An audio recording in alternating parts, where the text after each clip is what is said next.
Une symbiose entre la musique et le dessin, avec cette bande sonore jouée en direct sur scène par le compositeur. Sur mon tableau de bord, j'ai tous les instruments en même temps, donc la scénographie était pensée pour que je puisse avoir mon synthétiseur, que je joue la plupart du temps.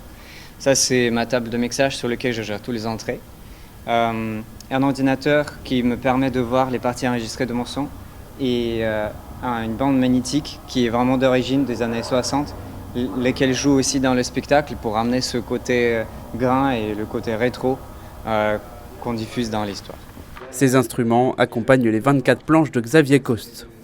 Pendant le spectacle, je vais alterner entre des dessins en direct et des dessins préenregistrés aussi pour pouvoir avoir le temps de préparer mes fichiers. L'idée, en fait, c'est de prendre des extraits de l'album et de les enrichir. Il y a des éléments qui ont été supprimés, par exemple ici les caméras. Donc ça, c'est quelque chose qui va être dessiné en direct.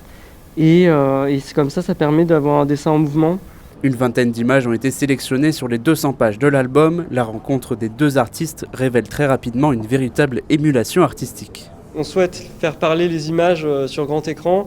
On veut qu'il y ait vraiment beaucoup de sensations, même si par moments il y a aussi un peu de narratif. L'expérience n'est pas du tout la même que de lire la bande dessinée. Sa musique correspond parfaitement à mes images, sans qu'il ait eu besoin de compromettre son style ou ses envies. La première mondiale a lieu ce vendredi à 20h au théâtre Princesse Grace de Monaco.